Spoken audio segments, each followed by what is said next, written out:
Buenas tardes, señoras y señores. Bienvenidos al Ateneo de Santander. Gracias por estar aquí presencialmente y a los que nos siguen virtualmente, pero los presencialmente tiene un mérito tremendo porque con el día que hace, Steven, es un éxito total la asistencia de todo este público. Tenemos bastante que celebrar porque gracias al convenio de colaboración con el Instituto de Física de Cantabria vienen a dar aquí conferencias, pues entre ellos los dos investigadores más importantes de España, que les quiero recordar a Francisco Matorras y a Alberto Ruiz Gimeno. Así que, como ustedes verán, siempre estamos con lo mejor de lo mejor, y entre lo mejor de lo mejor también está Steven van Bayrenberg. Danés, ¿no? Belga. Bueno, estudió telecomunicaciones en la Universidad de Gante, es doctor en didáctica de la matemática y doctor en telecomunicaciones, y nos va a hablar de un año de maravillas y controversias con el chat GPT y la inteligencia artificial generativa. Desde luego, absolutamente de moda. Así que por eso también no nos lo podíamos perder. Les recomiendo que, ya que tenemos a los científicos más importantes de España dando conferencias en nuestro Ateneo, pues don Alberto Ruiz Gimeno es de los que está haciendo una serie de intervenciones en nuestra página web que síganlas porque son tremendamente interesantes. Y el currículum vitae, que es muy complicado, de Steven, pues lo va a hacer una investigadora del IFCA, que es Judith Saiz Pardo. Bueno, muchas gracias a todos. Muchas gracias, Mercedes, por la introducción. Y bueno, como ha dicho ella, este ciclo de charlas es posible gracias a la colaboración entre el Instituto de Física de Cantabria, el Ateneo de Santander, y mencionar también al Aula de la Ciencia y en especial agradecer a nuestro compañero Jonathan Piedra, que también este curso se ha unido el Aula de la Ciencia a colaborar en esta serie de ciclos. Bueno, yo soy investigadora en el grupo de computación avanzada y ciencia del Instituto de Física de Cantabria y hoy tengo mucha suerte porque os puedo presentar a Steven, que va a ser nuestro ponente, que como ya habéis oído va a hablar de inteligencia artificial generativa. Yo creo que no necesita mucha presentación porque es un tema que está del todo candente. Y respecto a su currículum, la verdad que su trayectoria investigadora yo creo que habla por sí sola. Como ya ha dicho Mercedes, él es ingeniero de telecomunicaciones por la Universidad de Gante, es doctor en telecomunicaciones por la Universidad de Cantabria y tiene en torno a unas 70 publicaciones en el ámbito de Machine Learning, también en aprendizaje bayesiano y en procesamiento de señales, entre muchos otros temas. Ya he mencionado un poco el concepto de Machine Learning y yo tuve la suerte de que Steven además fuera mi director de TFM hace unos años, en los que estuvimos ya haciendo temas de Machine Learning, que es una rama de la inteligencia artificial. Así que poco más que añadir, yo creo. Lleva más de 10 años en el tema del aprendizaje automático, más de 10 años de experiencia en esto. Se incorporó al grupo de matemáticas, estadística y computación de la Universidad de Cantabria en 2018 y en concreto trabaja en el área de didáctica de la matemática. Así que sin mucho más que añadir, darte las gracias porque siempre colaboras con el IFCA cuando te lo pedimos y nosotros encantados. Así que nada. Vamos, no, le dejamos.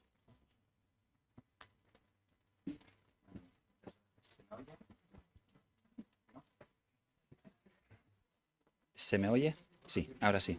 Muchas gracias a todos por venir. Yo voy a hablar de inteligencia artificial generativa y la charla va a ser un resumen de los hitos de los últimos 12 meses, un año. De ahí la tarta, una foto que, por cierto, ha sido generada desde luego por inteligencia artificial.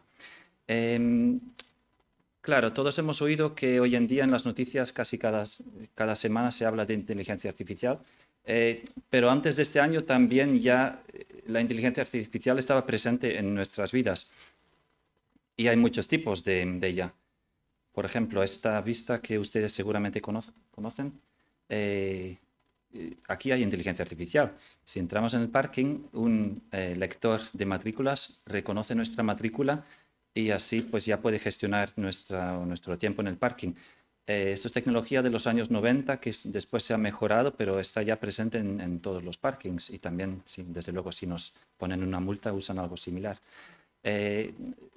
Esto es un tipo de inteligencia artificial, quizás no lo pensamos, es una inteligencia artificial quizás más sencilla de lo que hay ahora, pero no deja de serlo. Otro ejemplo, si estamos viendo pues, un vídeo en YouTube o una serie en Netflix, siempre hay unas recomendaciones.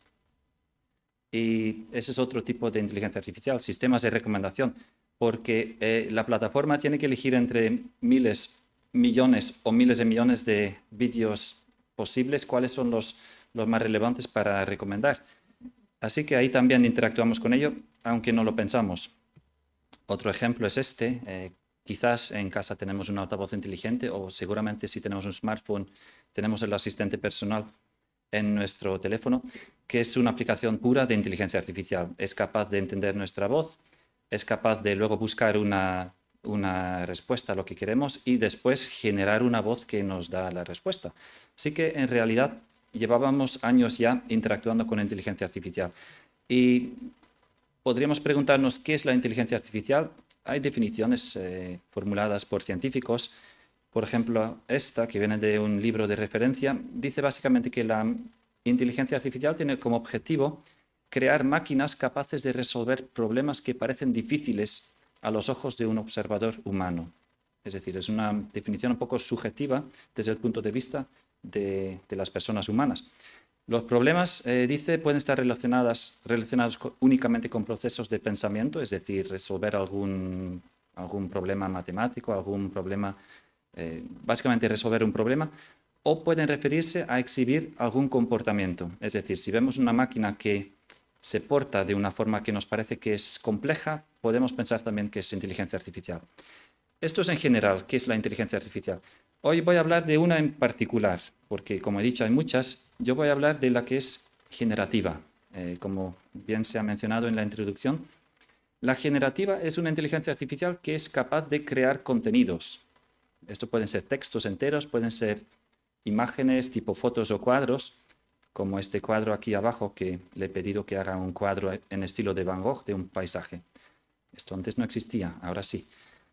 También podría ser audio, voces, música y también se está empezando a hacer vídeos de este tipo. Pues bien, todos sabemos cómo ha empezado esto, cómo ha empezado a saltar a las noticias con ChatGPT. Y ahí voy a empezar también. Hoy cumple más o menos un año del lanzamiento de ChatGPT. Supongo que la mayoría de ustedes, si no lo han probado, han oído de ello. Bueno, todos han oído de ello, porque está en el título de esta charla. Pues supongo que la mayoría lo han usado también. Si alguien no lo ha usado, yo voy a enseñar un vídeo de cómo es en vivo.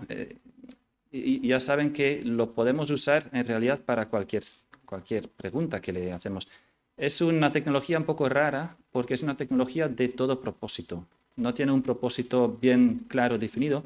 Podemos entrar, conversar sobre cualquier tema. Y al principio no estaba muy claro para qué servía, pero rápidamente se han encontrado usos. Podríamos pedirle, por ejemplo, que haga un cuento. Yo le pido una historia sobre un joven dragón que no puede echar fuego y cómo hace amigos en el bosque. Esto podría servir para un niño de 5 años. Bueno, pues le lanzo esta consulta y a continuación aquí lo vemos en acción.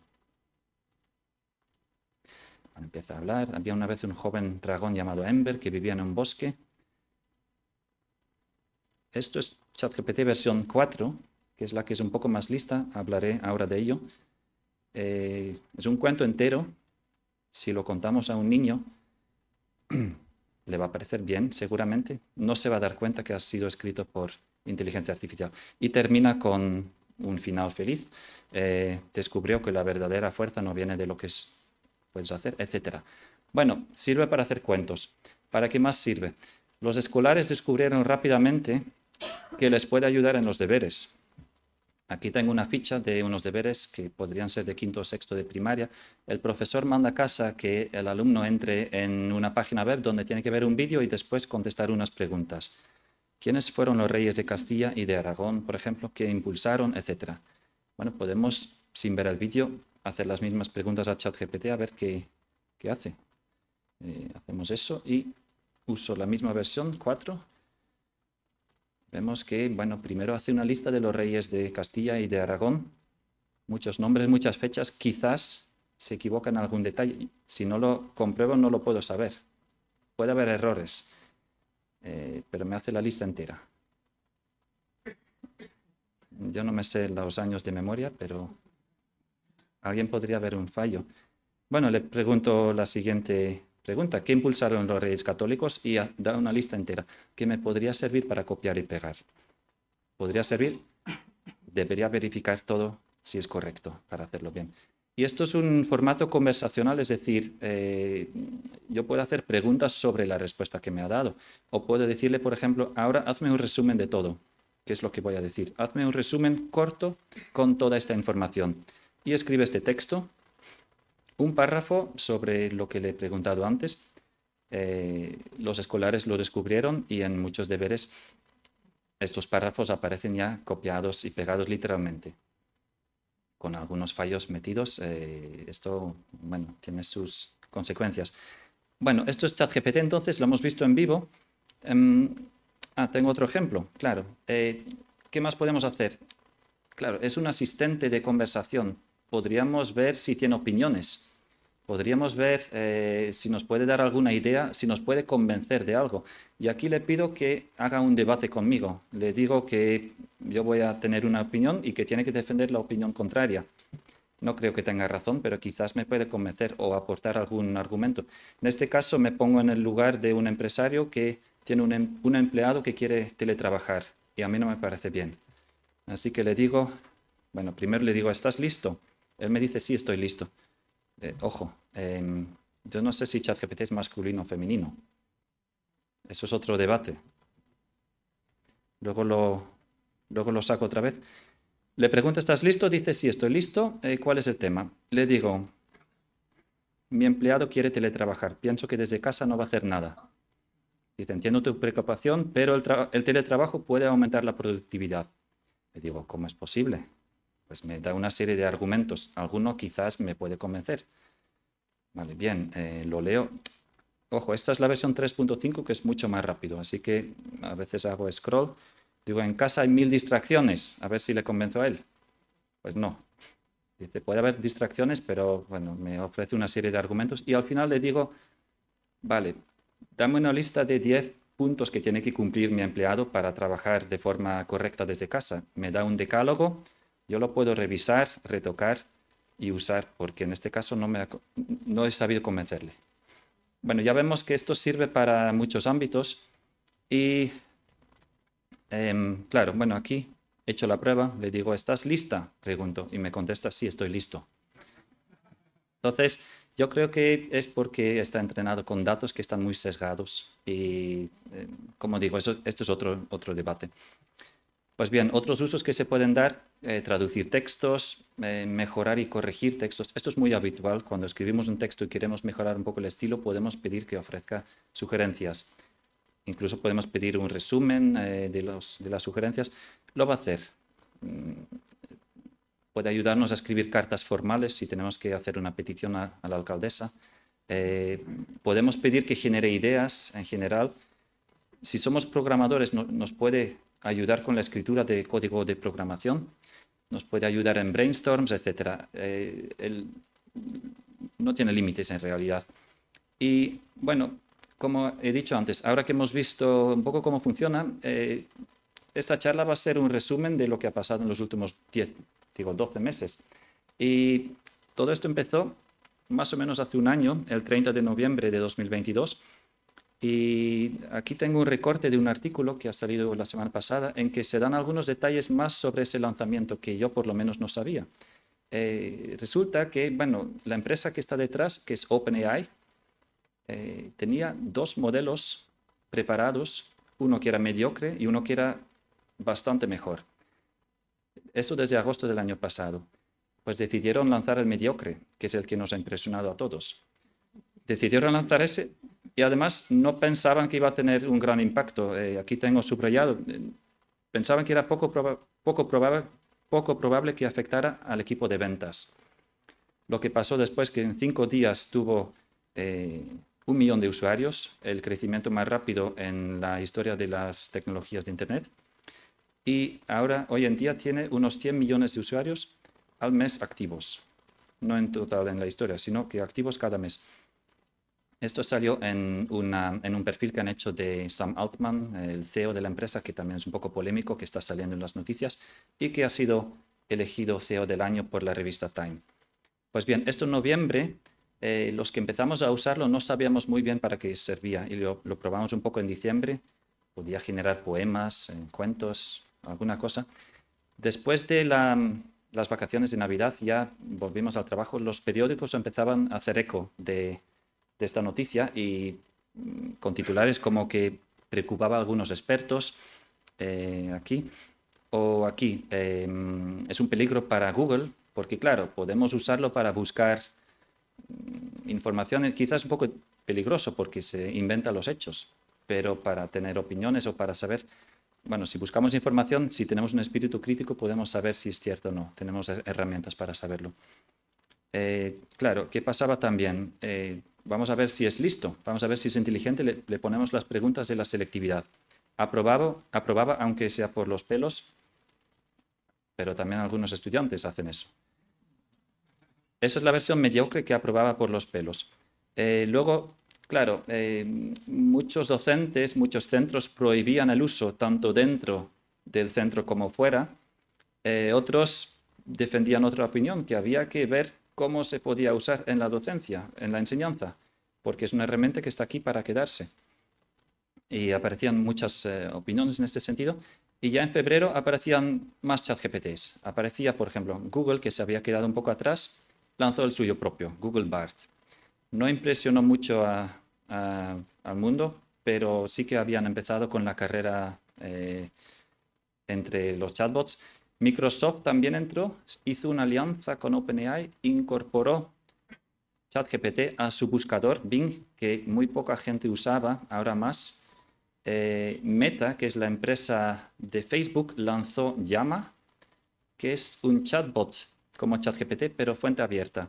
Y ahí también han empezado una revolución en realidad, porque así permiten que los programadores pueden en sus propias máquinas cambiar, modificar el programa de este chatbot.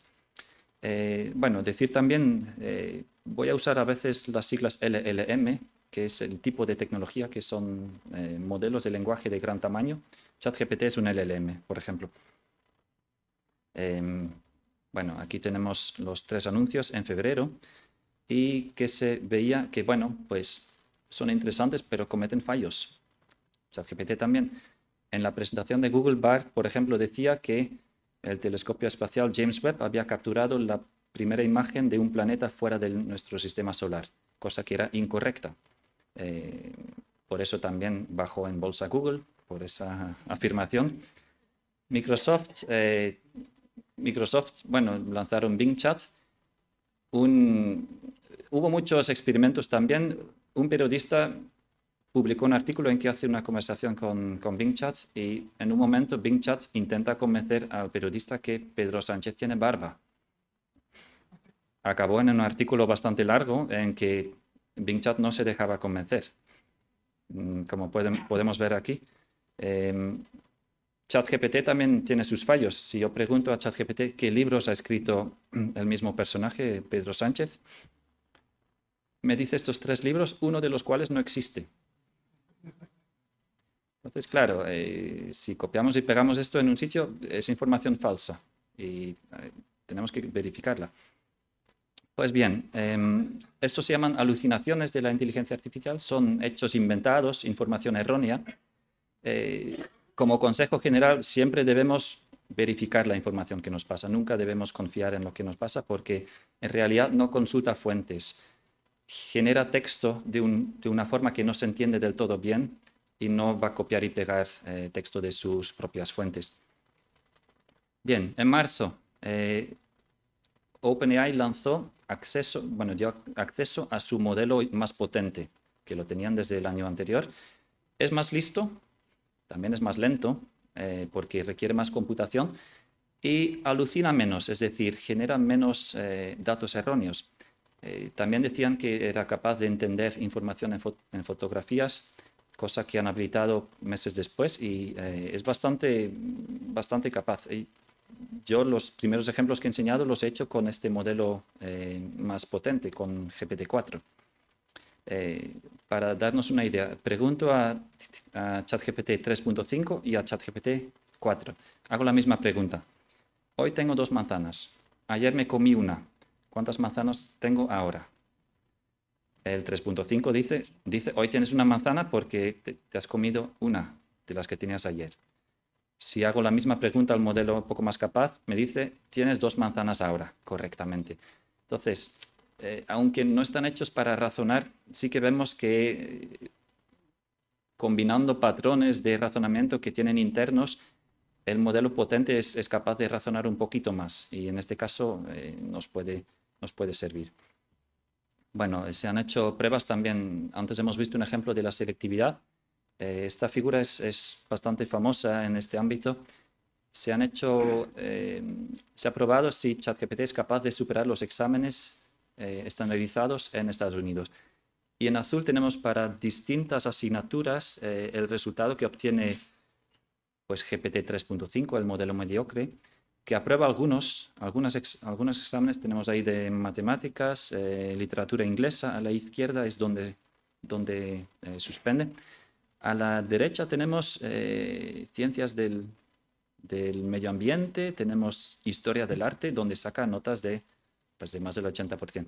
Y luego se ha hecho lo mismo con el modelo más potente, en verde, y ha superado, pues en muchos casos, el 80% de nota. Entonces, es inteligente, es para un debate, pero sí que aprueba exámenes.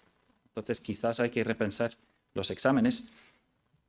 Voy a hablar brevemente, sin entrar mucho en detalle, cómo funciona internamente, qué es lo que hace, porque para nosotros cómo funciona, he enseñado ya la interfaz. Es un chatbot, tenemos una cajita donde escribimos, es como WhatsApp.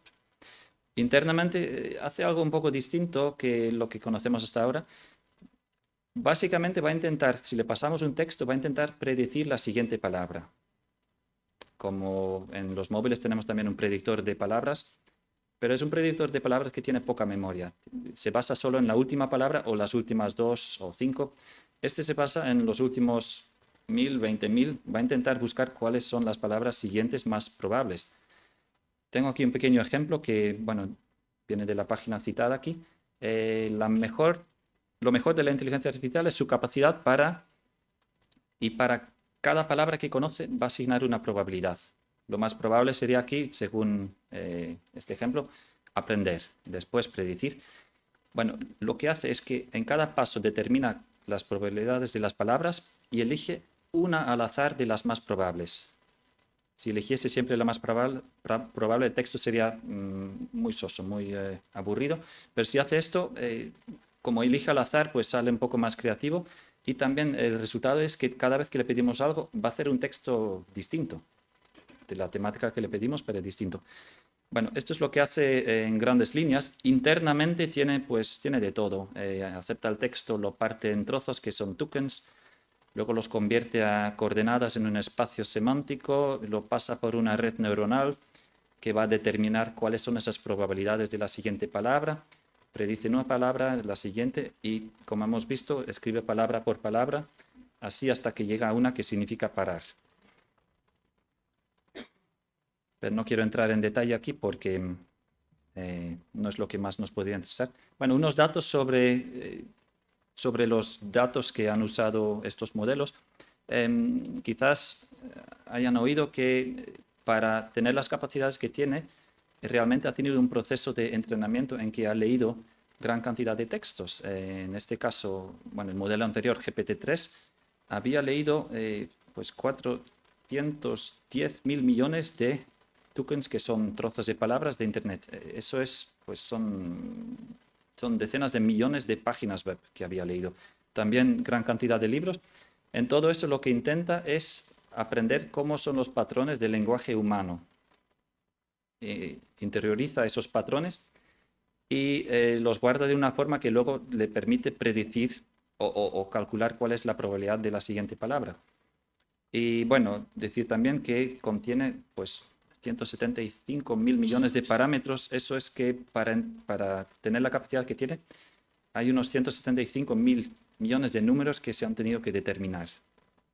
Y esos son los que se usan al generar palabras. Bueno, lo que conocemos cuando lo usamos, es esto, es su cara pública, por si nos preguntamos qué aspecto tiene. Esto es la cara que no vemos. ChatGPT corre en centros de datos como este que tenemos aquí, que es una foto de un centro de datos de Microsoft, de Azure. Cada máquina de estas puede correr una instancia de ChatGPT y cuando hacemos una consulta, una de estas máquinas nos va a estar contestando. Para el entrenamiento se han usado muchísimas más, se han usado miles de estas máquinas para poder llegar al punto en que se está, pero ahora para usarlo podríamos pensar que tienen clones de ChatGPT, todas estas máquinas. Y otro aspecto que tiene, las personas que programan esto pues están trabajando con este tipo de código. Bueno, ChatGPT no es el único. Aquí tengo una captura de lo que es un árbol genealógico de estos modelos. Tenemos la línea de tiempo aquí. Empieza más o menos en 2018. El invento en que está todo esto basado es de 2017. Es un algoritmo hecho por ingenieros de Google, precisamente, que ahora Google está un poco por detrás. Y si hago un poco de zoom en la zona que nos interesa, aquí, bueno, tenemos estos dos. Ahí vemos que en 2023 hemos visto varios modelos. El que se llama de Meta está ahí. Hay otros más. Claude a la derecha también vemos. Pero literalmente cada semana hay noticias de estas. La semana pasada un laboratorio de París ha lanzado uno que está ahora rompiendo todos los esquemas. Y hay multitud de estos modelos. Y luego hay empresas que usan estos modelos y los tunean, digamos, los usan para propósitos específicos, por ejemplo, para que sean chatbots de personajes de películas. Otra cosa que vimos en este año es que, claro, la inteligencia artificial está empezando a tener unas capacidades muy sofisticadas y si decimos que tiene que resolver alguna tarea, es capaz de dividirla en subtareas. Es capaz de, para cada tarea, buscar en Internet qué información necesita. Los principales investigadores en inteligencia artificial han visto que hay cierto riesgo relacionado con eso. Y aquí he citado a tres de ellos. Hinton, por ejemplo, que es conocido en el área porque es uno de los padrinos de la inteligencia artificial. Abandonó Google para poder hablar más libremente de lo que pensaba sobre todo esto. Un compañero suyo, Bengio, también tiene sus dudas a ver si piensa también que esto es bastante peligroso y de hecho dice que se arrepiente de haber dedicado estos años a esta tecnología porque estamos en un punto donde podría ser peligrosa. Pero hay otras voces también. El jefe de la sección de inteligencia artificial de Facebook, que es Yann LeCun, que es francés, dice que estos miedos son exagerados. Él dice que, bueno, que la extinción humana no va a ser por inteligencia artificial y que lo que hace falta ahora, lo dice el anterior también, es que alineemos los objetivos de la inteligencia artificial con nuestros propios objetivos. Porque, bueno, cuento un poco lo que hay detrás de esto. Cada inteligencia artificial tiene un objetivo que tiene que cumplir porque es programado así. El objetivo de ChatGPT es predecir la siguiente palabra para que la conversación sea fluida y tenga sentido. Antes hemos visto los lectores de matrículas, su objetivo es pues, leer la matrícula y hacerlo bien. Claro, el miedo es si, por ejemplo, a una inteligencia artificial le damos capacidades autónomas para resolver problemas en el mundo, para contactar con laboratorios, para tomar acciones físicas, y si le decimos resuelve el cambio climático, por ejemplo, claro, ¿qué tiene que hacer para resolver el cambio climático? Tiene un montón de conocimiento. Podría determinar que el culpable principal del cambio climático es el humano. Y para resolver el cambio climático tiene que terminar la raza humana. Si su objetivo es únicamente terminar el cambio climático. Claro, es un ejemplo un poco extremo, pero ilustra bien cuáles son estos miedos. Entonces, hay toda un área de investigación que es mirar cómo estos modelos se pueden alinear con la ética y los objetivos de las personas humanas.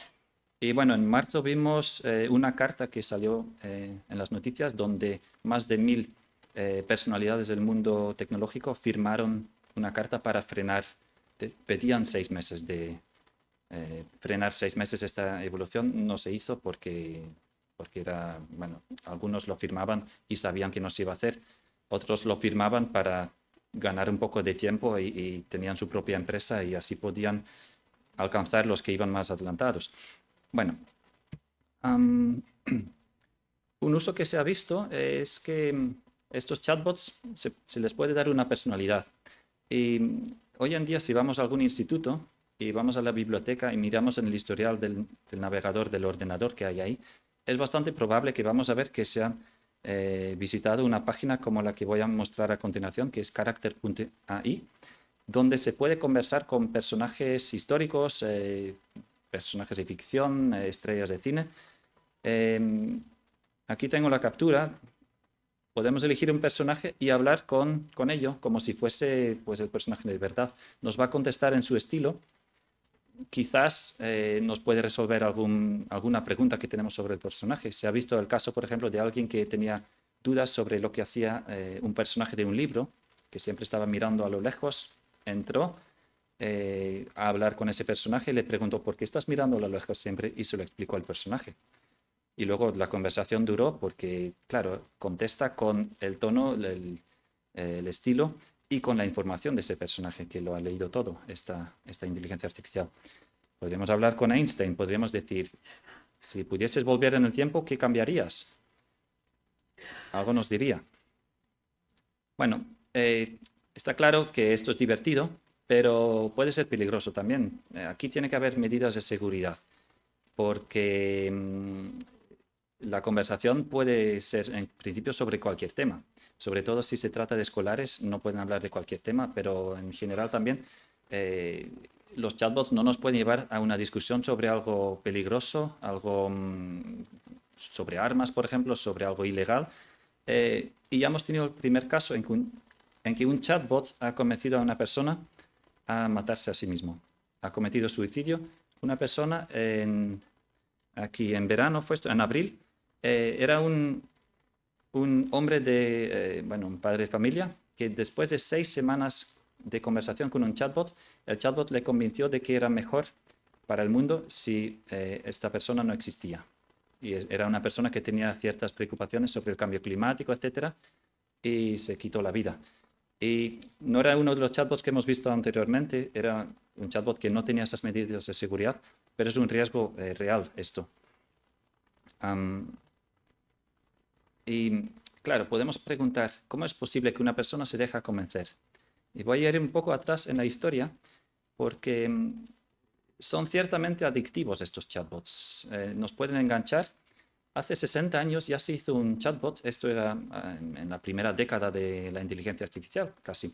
Este es Eliza, creado por un científico alemán-americano, y hizo un chatbot muy sencillito, que el código era muy corto, y un chatbot que cuando le ponían una frase, iba a hacer una pregunta sobre algunas palabras de esa frase.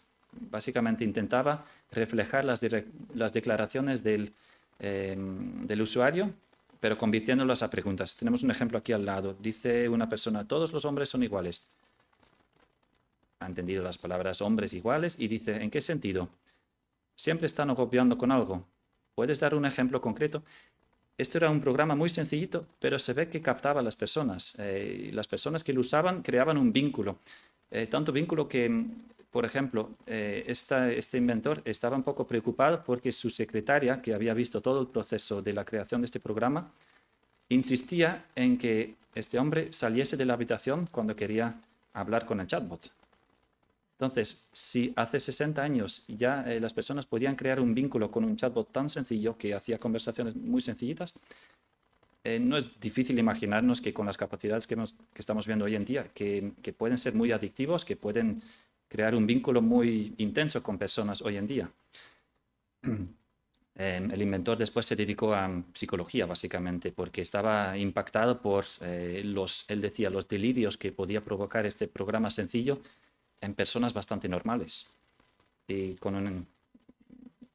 para darnos una idea, para acceder a esta máquina había que ir a su laboratorio y escribir en un ordenador muy viejo. Hoy en día tenemos acceso desde el móvil todos. Entonces los tiempos han cambiado mucho y vemos cosas como esto. ¿Qué pasa entonces?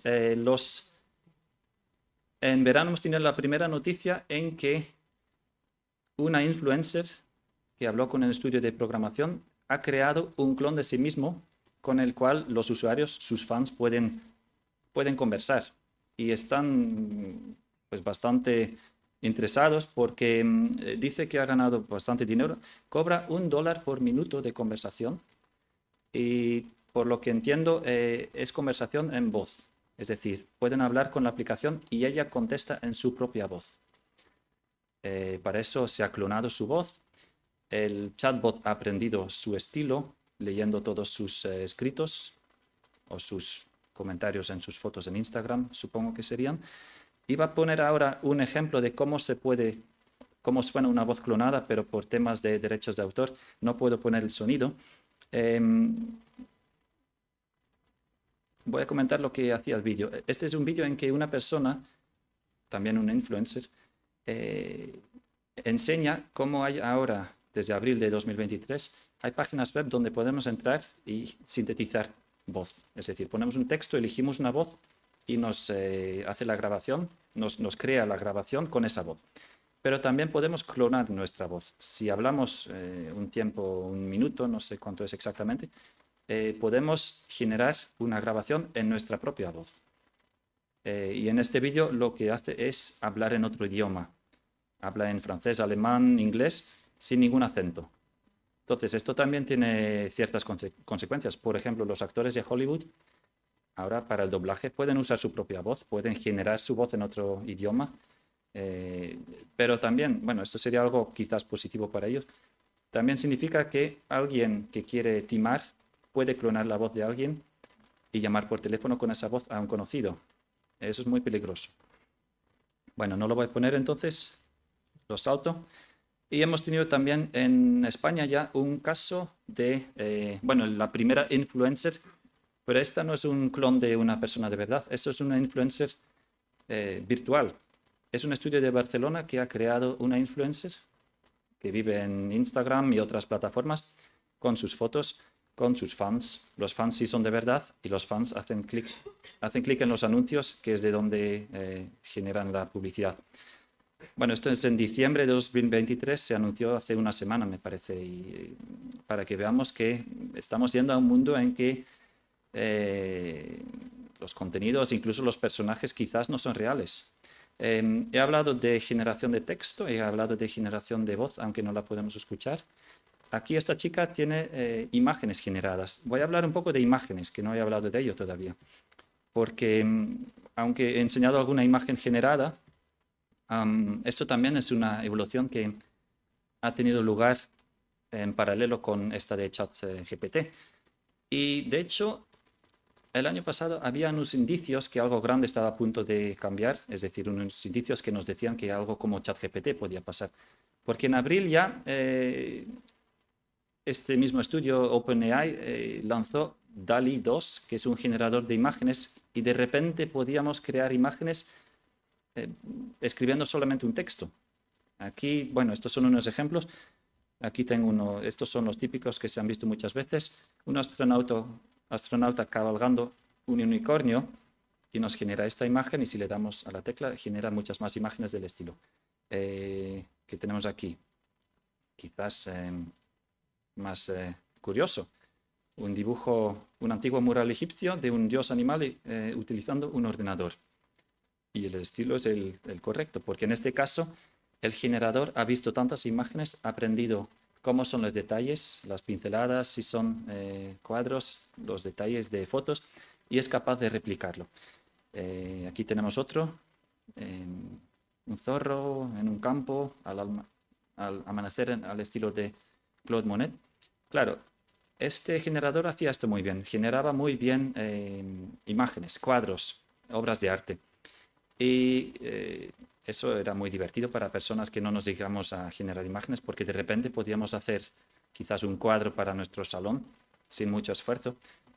Pero los que no estaban muy contentos eran los propios artistas, porque vieron que de este modo se podía generar obras de arte en el estilo de algún artista contemporáneo. ¿Cómo era posible eso? Pues porque estos métodos estaban entrenados con sus obras. cosa para la cual no se había pedido permiso.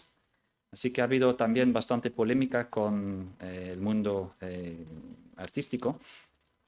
Y bueno, un poco después había más polémica.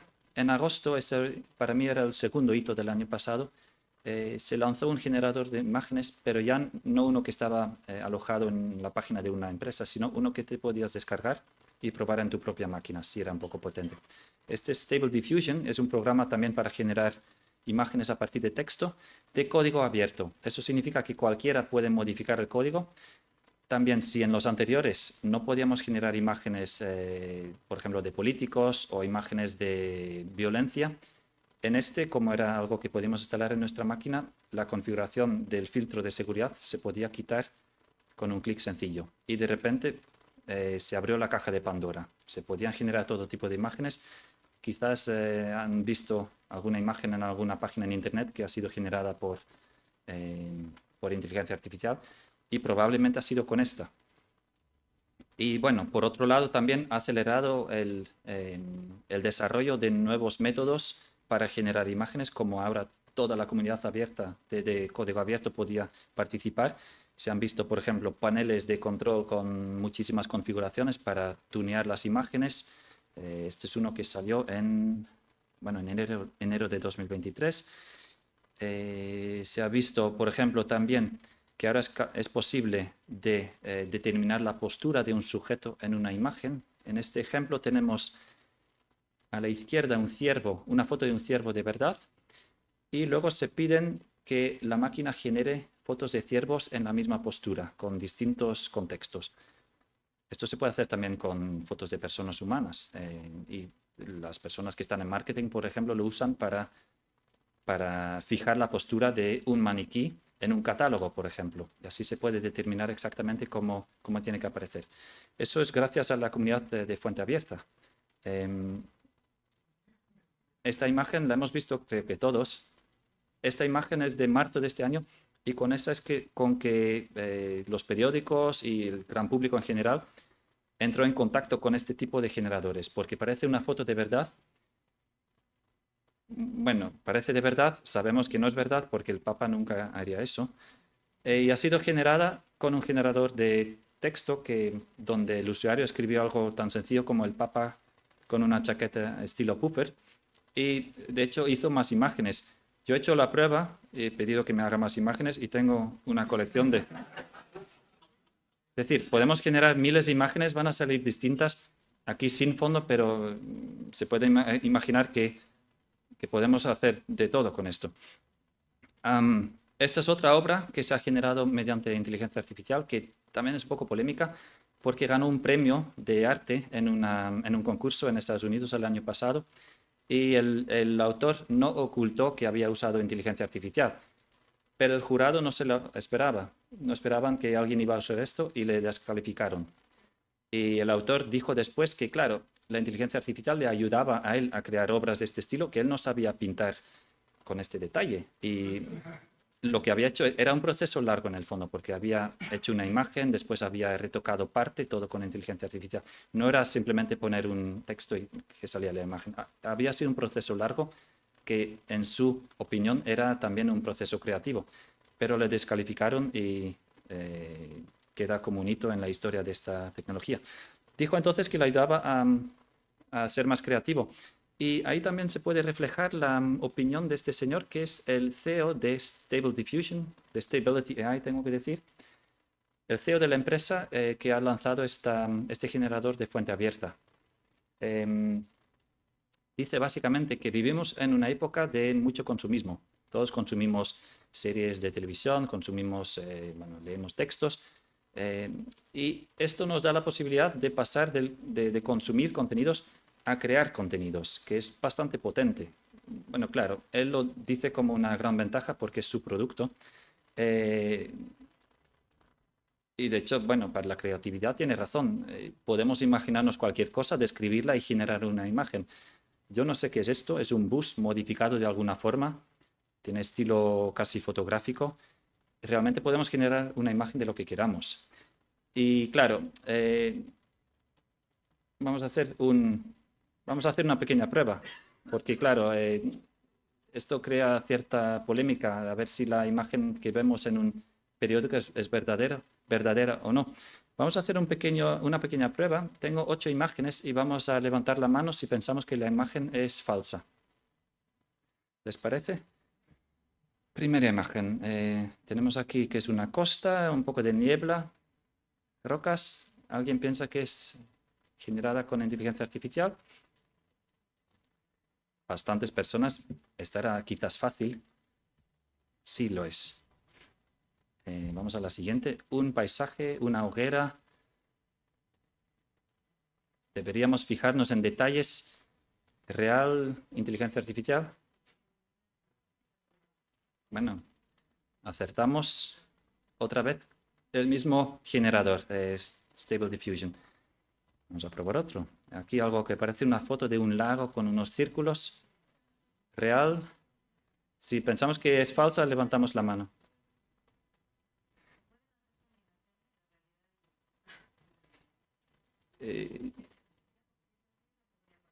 Esta es una foto real completa. Es un lago que está en Canadá, que tiene estos círculos, no sé exactamente qué son, pero es así. En este caso es una foto de verdad, que de hecho se puede comprar. Vamos a ver algunas fotos con personas. Real, falsa con inteligencia artificial.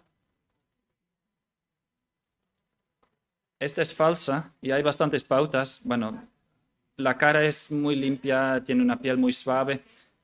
No sé si alguien conoce esta marca de moto, pero es texto inventado. Yo creo que aquí era fácil ver que era generado. Tiene ciertas características que nos enseñan que es generado. Una familia en un restaurante comiendo una pizza. Real generado.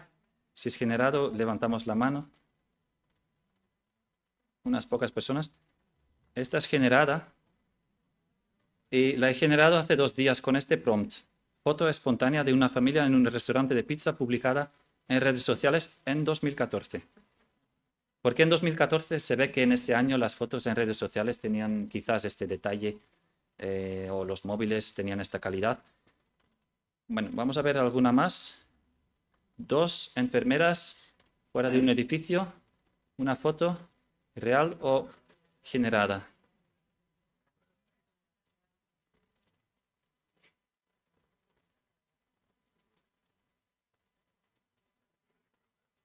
No veo muchas manos. Algunas pocas manos. Foto de 2 enfermeras tomada en 2014 espontáneo. Es generada. Aquí no hay detalles que nos lo pueden... Yo no veo detalles que nos lo dicen. Bueno, me quedan 2 fotos. Esta. 3 amigas en un restaurante tomando el almuerzo.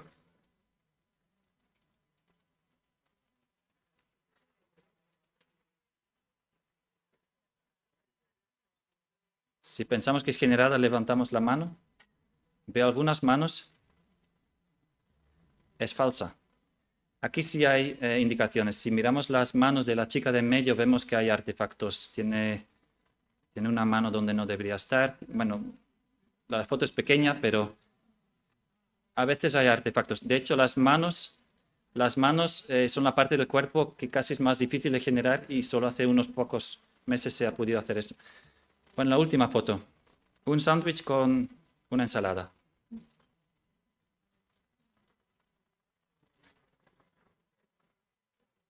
Ya no sabemos. Esa es real. Podía haber sido generada. Podía haber sido. Porque esta es fácil, es una temática fácil de generar. Pero en este caso es real. ¿Esto dónde nos deja? Nos deja en una situación, un mundo donde ya no podemos saber si es real o generado. Es un problema. Y ya llevamos unos años con un mundo con fake news. Ahora se suma a esto textos generados por máquinas, fotos generadas por máquinas. Algunos psicólogos dicen que no estamos preparados para un mundo inundado de contenidos generados. Saturados de inteligencia artificial, dicen. Hay un poco de luz al final de este túnel porque por un lado, los fabricantes de cámaras ya están pensando en soluciones, están pensando cómo hacer sistemas que permiten verificar si una foto es verdadera. Esta noticia es de hace 10 días o 2 semanas. Si compramos una cámara dentro de unos años, pues va a llevar un sistema que con metadatos encriptados puede verificar que la foto es verdadera. Si no tiene esos metadatos, no vamos a saber. Y para ponerlo en contexto, en agosto de este año ya se habían generado un número estimado de 15.000 millones de imágenes con inteligencia artificial. Eso es más o menos 2 por persona en el mundo. Yo mismo he hecho unos 1.000, así que la media es baja en 2. Y que vemos, bueno, este diagrama de tarta nos dice algo curioso, porque en la boca de este Pac-Man tenemos 3 grupos. Tenemos DALL-E, el que enseñé el primero, Adobe tiene uno también bastante potente para generar imágenes, Midjourney, que es el que hace la imagen del Papa, por ejemplo, que hace las fotos más realistas, pero tienen un porcentaje pequeño. La mayor parte es generada por Stable Diffusion, que es el que es abierto, que nos permite hacer cualquier cosa y, claro, tiene su riesgo, porque es también con que podemos generar, por ejemplo, fotos de políticos en situaciones en que no han estado. No tiene esas medidas de seguridad. Todos conocemos el caso como consecuencia de que se usa tanto. Conocemos el caso de las niñas de Almendralejo, donde circularon fotos de falsos desnudos, que eran fotos generadas con Stable Diffusion. Las leyes tienen que actualizarse para evitar este tipo de situaciones, desde luego. Y tenemos suerte en Europa porque, bueno, en Europa lo que tenemos ya desde hace 5 días se ha aprobado la nueva regulación europea sobre estas inteligencias artificiales. Acaba de salir, de hecho, eso es una ley una regulación en que se lleva trabajando 4 años, 3 de ellos antes de ChatGPT. Y en el tercer año, cuando ya tenían un borrador, apareció ChatGPT, cambió todo bastante. Y en verano, por ejemplo, tenían un borrador en que los chatbots y los LLMs no aparecían casi todavía. En la versión actual ya aparecen. Un punto positivo con que podemos contar es que los contenidos generados por inteligencia artificial van a tener que estar etiquetados, lo cual nos puede ayudar un poco en esa búsqueda de cuáles son reales y falsas. Y bueno, en general, todo esto genera bastantes consideraciones, genera bastantes preocupaciones éticas, legales. Por un lado, vemos que los datos con que estos métodos han sido entrenados están muy sesgados. Cuando preguntamos algo a ChatGPT, si pedimos un chiste, por ejemplo, sobre Jesucristo, va a hacer un chiste sobre Jesucristo. Si pedimos un chiste sobre Alá, no va a querer. Lo mismo con razas, con sexos distintos, está sesgado. También si se pedía una foto de un médico, iba a ser un hombre. Ahora ya lo han corregido, pero hay sesgos. También está el problema del plagio. Claro, para entrenarse se han plagiado muchas fuentes. También si alguien usa esto para hacer un trabajo, está cometiendo cierto plagio. El problema de la violación de privacidad, desinformación, lo hemos mencionado. También, el último aquí no lo he mencionado, pero el impacto en el valor del trabajo. Hoy en día, si alguien nos presenta un texto razonablemente largo, ya no es posible saber cuánto tiempo ha dedicado. Si no lo leemos en detalle, no podemos saber si ha sido generado o si ha sido el fruto de un trabajo extenso. Pues bien, para terminar un poco unos números, esto es una encuesta en España en julio de 2023. Aquí tenemos las personas que en el trabajo se plantean usar ChatGPT. Dice un 60% de los empleados o de las personas que trabajan que sí se plantean usar ChatGPT. Un 15%, un 16% ya lo usa. Y bueno, en general esto es bastante para una tecnología que que es tan reciente. También a la derecha tenemos el típico uso que hacen. Por ejemplo, redacción de contenidos es lo más habitual, escribir textos, generar ideas. Esto es muy útil, hacer una especie de brainstorm para que nos dé inspiración. Resúmenes de textos. El último, saber qué responder a un correo de un cliente o de un jefe. Yo me pregunto qué hacían antes de ChatGPT. Más datos. Claro, esto es un estudio de Kaspersky. Kaspersky es la empresa del antivirus. Claro, preguntaban también cuál es la política de uso de ChatGPT dentro de la empresa. Pues la mitad de las empresas no tiene política de uso. Luego un cuarto tiene política pero no se aplica y otro cuarto tiene política y se aplica. Y luego también está el tema de la privacidad. En estos chatbots no podemos poner información confidencial porque viajan a un servidor que está en manos de una empresa externa. Un 31% de las personas que usan ChatGPT en la empresa dicen que comparten información confidencial. De ellos, un 16% dice que no le importa compartirlo, pero ya ha habido despidos porque personas han copiado y pegado texto de la empresa en estos chatbots. Bueno, otra encuesta más a nivel global es esta, también en el entorno, bueno, esto no es de la empresa, esto es en general. Antes de hoy, y hablamos de junio, ¿de qué asistentes de inteligencia artificial habías oído? Pues más de un 40% en Europa decían que habían oído de ChatGPT. En Estados Unidos un poco menos. En Estados Unidos habían oído un poco más del de Microsoft, que es Bing Chat. Y bueno, están los otros también, los generadores de imagen. Algunas personas también los conocían. Y de las personas que habían oído, se preguntaba también, ¿dónde lo has usado? A ver, dicen solo en casa, sobre todo en el trabajo o en ambos. Y el dato que nos da combinando ambas gráficas es que en España, por ejemplo, en Europa en general, un 25% de las personas han usado ChatGPT o uno similar. Un 5% de las personas lo usa cada semana, que es mucho para una tecnología tan reciente. Y bueno, para terminar, claro, ya sabemos un poco los usos que le podemos dar. Aquí tengo algunos usos típicos. Esto ya porque he dicho que al principio, hace un año, no se sabía muy bien para qué servía. Es una tecnología de todo propósito. Los escolares descubrieron ya rápidamente un propósito. Pero han salido más propósitos. Por ejemplo, aquí tenemos un profesor de ética que lo usa en sus clases para que sus alumnos escriban prompts y así superan dificultades para expresar sus pensamientos. Luego al lado, en la derecha, tenemos un estudiante con autismo, trastorno del espectro autista, que dice que encuentra ChatGPT una herramienta que le ayuda a desglosar mejor sus textos y sus tareas, los trabajos de su universidad en este caso, lo cual le ayuda a avanzar. Luego tenemos un profesional de la informática que dice que lo usa en varios aspectos, para resumir notas, para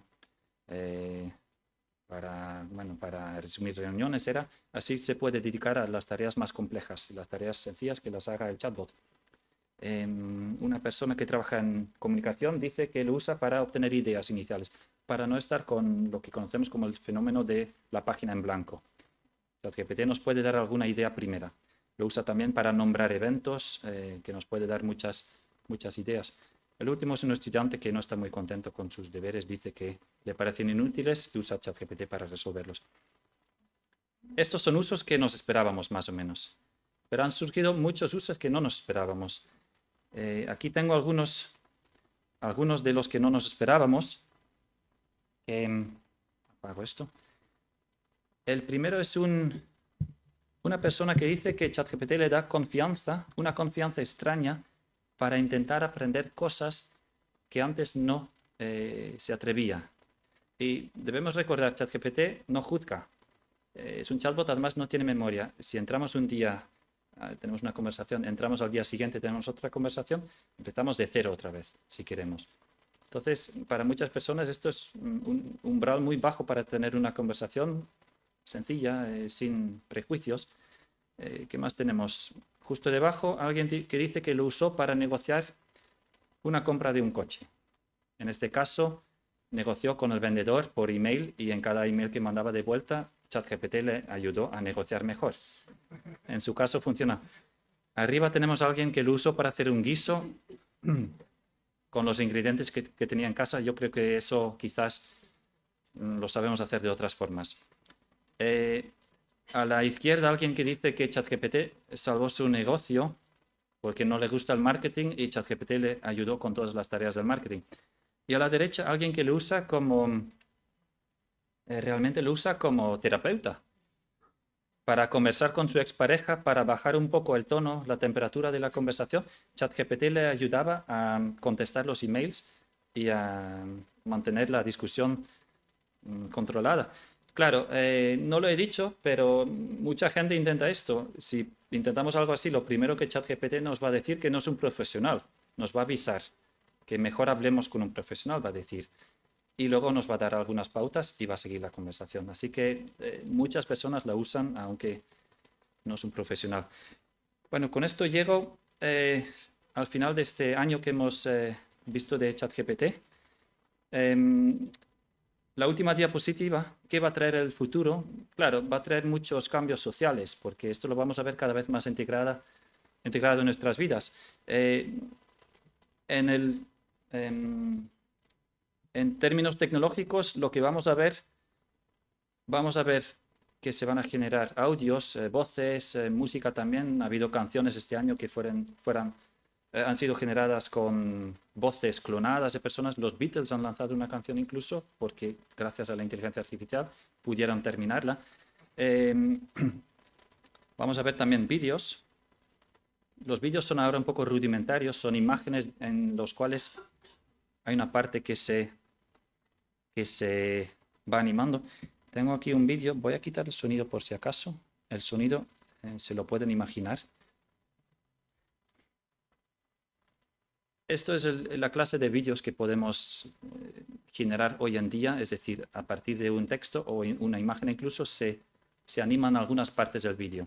Y quizás alguno de ustedes estas navidades recibe por WhatsApp un vídeo generado de esta forma. Otra cosa que podemos ver son agentes autónomos, no voy a hablar de ello, es cuando realmente dan autonomía para resolver tareas a un chatbot de estos, que es un tema que también están investigando mucho. Y en general bastante impacto social. Y bueno, con esto he hablado un poco de las maravillas, las controversias que han generado estas tecnologías en el último año y seguramente vamos a ver mucho más el año que viene. Muchas gracias.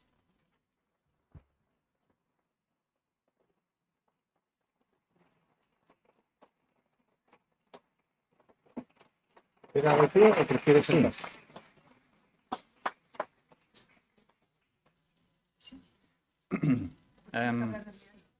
Desde aquí que tengo la micro.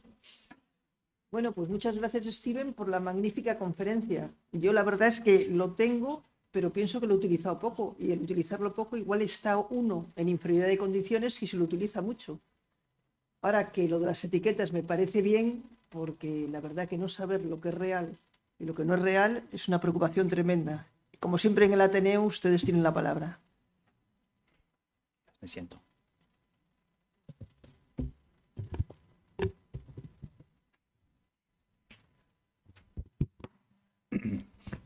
Hola, buenas. Felicidades por la charla, me ha gustado. Muy interesante. Estabas comentando que básicamente este es un sistema que va reconociendo cuál es la siguiente, adivinando la siguiente palabra. Pero hace comportamientos que son realmente complejos a veces. ¿Realmente estamos entendiendo cómo funciona esto? Yo algunas veces me he entendido cosas que he dicho, esto me está comprendiendo. Le pido modificaciones en una tarea que le he pedido, etcétera, y lo hace. Y parece que algo que predice palabras no podría hacer eso. Muy buena pregunta. Realmente, cómo funciona exactamente no se sabe, pero ha sido entrenado para justamente eso, predecir la siguiente palabra y la siguiente y la siguiente. Hay personas que dicen que, claro, el lenguaje humano es un reflejo del conocimiento y al haber leído esos textos, de alguna forma resume el conocimiento. Si comprende eso, es difícil de determinar, pero puede ver patrones muy complejos en lo que son los textos que tú, en este caso, le das. Lo único que hace es predecir la siguiente palabra, pero de una forma extremadamente sofisticada, porque usa un contexto de muchísimo texto. Es decir, si le pasamos un texto largo, puede usar todo para determinar la siguiente palabra y las siguientes, pero es lo único que hace, determinar la siguiente palabra. Quizás, de alguna forma, el texto tiene por detrás un razonamiento que es capaz de entender un poquito. Pero entender, yo creo que lo que hace es replicar patrones, pero de una forma extremadamente sofisticada. No sé si esto contesta un poco la pregunta.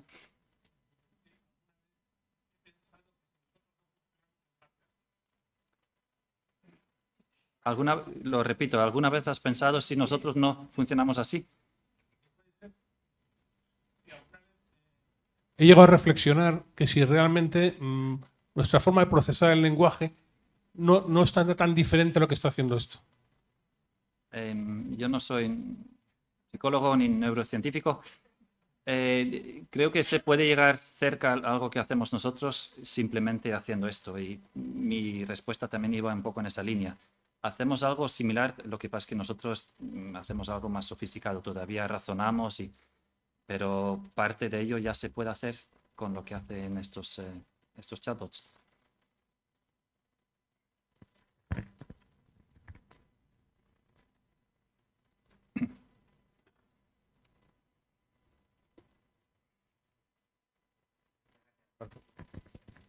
Muchas gracias por la conferencia. Sobre los datos de entrenamiento. Estos modelos cada vez son más grandes, cada vez tienen más parámetros, cada vez necesitarán más información para entrenarse. Entonces, la información que producen los seres humanos es elevada, pero a lo mejor el ritmo de necesidad de información de estos modelos va a ser más elevada que la velocidad con que genera la información. Entonces, ¿qué pasaría en el hipotético caso en que se acabara la información para entrenar esos modelos?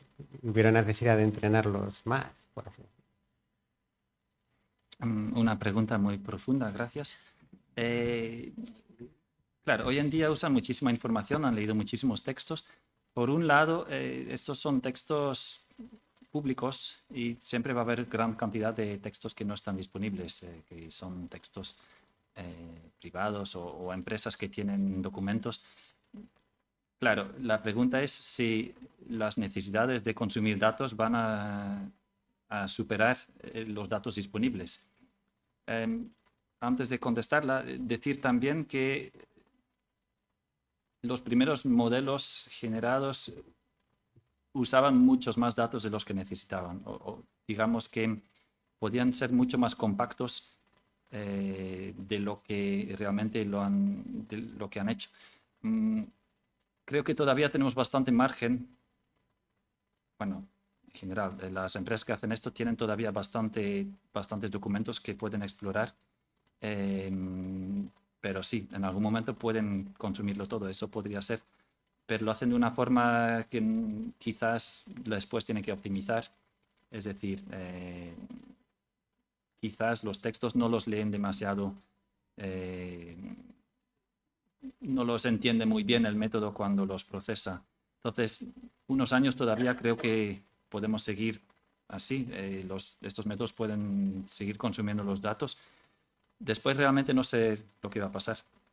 Pero bueno, igual quizás hacen métodos más potentes que son capaces de sacar mejor información de los datos existentes.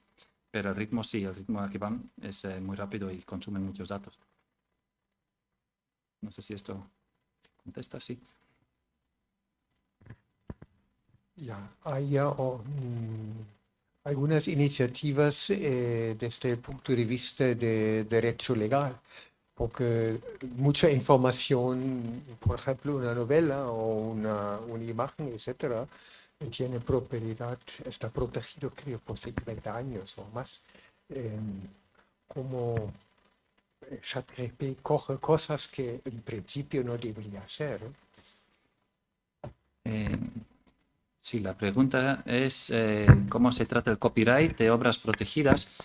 Es una discusión ahora que está en curso porque no se sabe muy bien con todos los textos y las imágenes y los vídeos, etcétera, que han sido entrenados.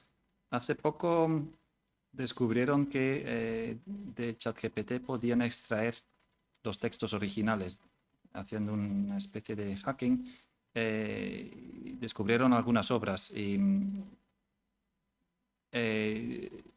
claro, lo primero que estamos viendo es que tiene que haber una labor de concienciación. Ahora estamos viendo la problemática y las leyes se tienen que adaptar para esto. Y también tiene que haber un marco en que se dice con qué ha sido entrenado cada tecnología de estas. De hecho, hubo bastante polémica al principio del año. Twitter, Reddit, muchas plataformas online cambiaron su acceso para que no era posible ya descargar tantos datos, porque se dieron cuenta que sí que se había usado, se habían descargado todos los datos. Twitter ahora pues ya no deja usar sus datos para ChatGPT. Por ejemplo, Twitter ha hecho su propio inteligencia artificial, que es un poco más peculiar. Pero yo creo que es un tema legal que se tiene que trabajar y pues como todo, esto es una tecnología pues nueva y nos tenemos que, bueno, las leyes tienen que adaptarse y veremos a ver qué pasa.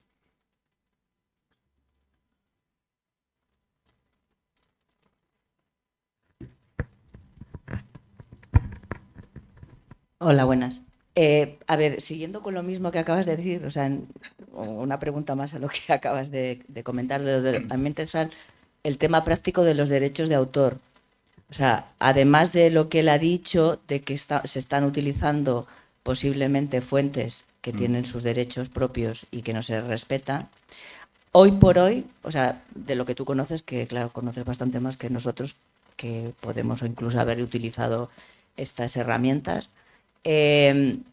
la producción de esos textos, que puede ser lo más habitual, pero todas estas fotos que nos has enseñado, o audios o vídeos que también se pueden hacer, es decir, nosotros como usuarios, ¿qué capacidad tenemos o sea, cómo podemos usarlo sin incurrir en alguna cuestión legal? Es decir, porque yo puedo en mi trabajo utilizar esto y sacar una imagen estupendísima que no saque al Papa, digamos, por ejemplo, porque eso ya me llevaría con algunos otros problemas legales.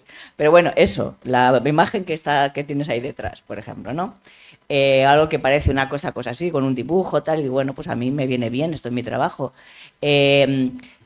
Hoy por hoy, ¿yo qué tendría que citar? O sea, vale, que es una fuente que está generada por inteligencia artificial, o cada una de esas plataformas me garantiza a mí, porque la he usado, ¿sabes? Como cuando haces una cosa de pago, tú te descargas algo y tú dices, bueno, esto así me lo ha dado, ¿sabes? Como si tienes las imágenes que tenemos en algunas plataformas que se pueden comprar. Es decir, de esto hay algo ya, porque bueno, hay estos sitios más de pago, pero los otros que son de fuentes abiertas, pues también tendrá otra serie de problemáticas. ¿Hay algo ya un poco más práctico que a los que lo usamos ya nos pueda cubrir las espaldas? Bueno, creo que tiene tres partes la respuesta. En primer lugar, estamos todavía en un vacío legal, porque no sabemos con qué han sido entrenados estos métodos, no sabemos el plagio que estamos cometiendo de algún artista al hacer esto. En segundo lugar, las propias plataformas sí que nos dicen el uso que ellos permiten. Nos dicen si lo podemos usar para uso comercial o no. Nos lo dice cada plataforma. Y en tercer lugar, Claro, hay también algunas pautas de cómo debemos citarlo. En una imagen sería, pues, decir generado por o con este generador de imagen. Pero más no puedo contestar a esto. Es un poco lo que veo. Se puede usar, de momento sí. No hay mayores problemas, pero quizás estamos cometiendo algún plagio, no lo sabemos. Porque en la legislación esta que se ha hecho ahora europea, bueno, yo sé que existe, pero la desconozco los puntos. De ese tema no se trata todavía. Poco. Es del viernes pasado, no la he leído todavía. Vale. Debería decir algo, sí, porque quiere proteger a los usuarios, a los artistas también. Algo debería decir, pero tiene muchos detalles y estando en Europa, creo que siempre Europa protege más que otros continentes, otros países, y en ese sentido algo dirán seguramente ahí. Pero de momento eso, las plataformas nos dicen si podemos usarlo y nosotros hacemos lo que intentamos hacerlo bien, intentamos citarlo de la mejor forma que encontramos de momento.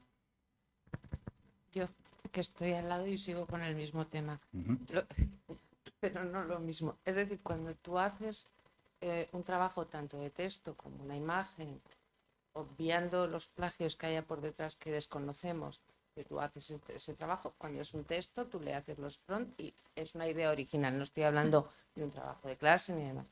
Y te genera un texto o te genera esta imagen, efectivamente tú podrás decir que está generado con inteligencia artificial, pero el copyright es tuyo. Porque la persona que ha hecho las preguntas para que salga ese texto eres tú, la que luego corriges o dejas de corregir. El chico la imagen que nos ponías tú antes, la idea de hacer una imagen con esa serie de elementos es suya y la ha plasmado, aunque el dibujo no sea suyo. ¿Vale? Tú pones creado con inteligencia artificial, pero la creatividad para llegar hasta ahí, no digo yo que me voy a poner y le voy a decir, pues hazme una máquina con papeles, si no me pongo a plantearme más y luego ya veremos. Digo esas personas que sí que van a trabajar con inteligencia artificial hasta llegar a lo más mínimo. Es un debate que está en curso ahora, porque, claro, en algunos ámbitos, en cuanto ha sido generado por un generador de textos, nos obligan a decir que el autor es la máquina, aunque nosotros hemos tenido la idea de qué hay que hacer. Es también un debate sobre qué es la creatividad. Si nosotros tenemos la idea y trabajamos con estos métodos para encontrar un texto o una imagen que nos gusta, también hemos seleccionado, nos podemos sentir los creadores de ello. Hoy en día, claro, hay muchos ámbitos en que no se ve así porque el resultado final ha salido de una máquina de estas, entonces se dice que es inteligencia artificial. Pero yo creo que quizás vayamos a una situación en que se reconoce que esto es simplemente una herramienta y que para llegar al resultado hemos tenido que hacer nosotros un trabajo creativo, de un input que hemos pensado nosotros. Quizás vayamos a una situación así, pero bueno, no se sabe todavía.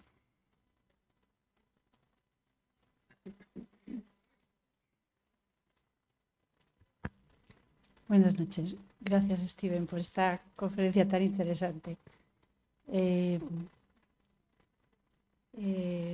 Muy interesante y al mismo tiempo, o sea, a mí me crea un poco de incertidumbre, porque los adultos somos adultos, pero los niños, los jóvenes, ¿cómo es el control de acceso, las descargas? ¿Lo dejamos todo en manos de los padres o como el resto de las redes sociales es al libre albedrío?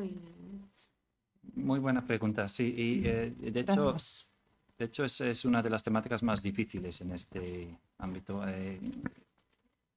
Las plataformas que hemos visto en general no permiten el uso por menores, pero tampoco comprueban mucho si el que entra es un menor. Y luego, claro, pasa un poco como en las redes sociales, que aunque, por ejemplo, el email no se puede tener hasta 13 años o Instagram no se puede tener, niños y niñas con menos edad ya entran. Es bastante peligroso en ese sentido porque tienen acceso a herramientas que pueden afectar a su aprendizaje incluso. Pueden darles el mensaje que hay una herramienta superpotente que hace cosas que tú tienes que aprender en el cole. Y si ven que existen estas herramientas, pueden pensar que son atajos y no aprender lo básico, que es lo que deberían hacer. Yo creo que no se debería usar hasta quizás los 16 años o más, pero el control es muy difícil de controlar. Digo, es como en las redes sociales. Di el ejemplo de escolares en institutos que están entrando en los chatbots, donde pueden conversar con personajes históricos, por ejemplo.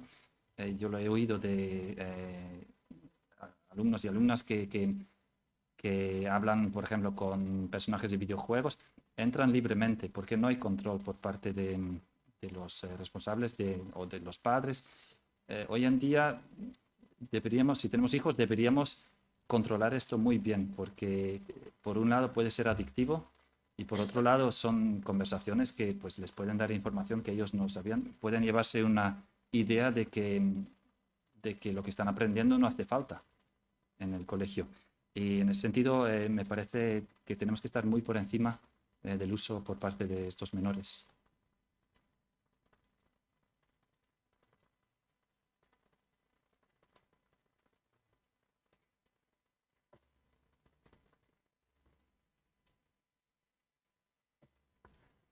Muchas gracias por la interesante presentación. Mi pregunta es quizá un poco más técnica sobre el idioma, tanto en el entrenamiento como en la interacción con ChatGPT. Yo entiendo que en el entrenamiento le hayan ofrecido todo tipo de documentos en diferentes idiomas, pero para interaccionar con ChatGPT, ¿es mejor un idioma que otro? ¿Las solicitaciones son iguales en todos los idiomas o no? ¿O es indiferente? Gracias. Aunque técnica también es buena pregunta. Aquí lo que podemos ver es que se ve siempre reflejado un poco el corpus de textos con que ha sido entrenado. Y en la práctica, si escribimos en inglés, puede dar resultados un poco mejores, porque ha visto más textos en inglés, básicamente. Y en otros idiomas a veces falla un poco. Si son dialectos, pues quizás no ha visto muchos textos y van a ser conversaciones más básicas. Entonces, si podemos en inglés, en castellano funciona bastante bien. Como pauta práctica, yo a veces le tengo que decir español de España y me cambia el acento, las palabras que usa. Si somos específicos del español de España o si usamos inglés en general, va a dar resultados bastante buenos, pero sí, el idioma afecta.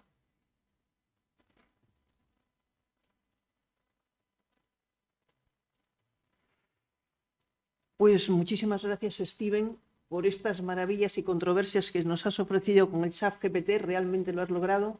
Gracias al Instituto de Física de Cantabria, porque nos despedimos hoy hasta el año que viene, el 17 de enero. Jorge Velasco dará una conferencia sobre la historia de la física de partículas en España. Así que les esperamos todos los días en el Ateneo de Santander, pero por favor también les convoco para el día 15, es decir, el viernes, que hay una conferencia, por supuesto mañana hay, pero una conferencia interesantísima en que se mezcla la música, la ciencia, y se titula Acitores, escultor del aire, que es uno de los mejores organeros de Europa. Así que no se lo pierdan y les esperamos todos los días. Y feliz Navidad a los que no les veamos, feliz año y que les traigan muchas cosas los Reyes por si no les vemos hasta entonces. Muchas gracias.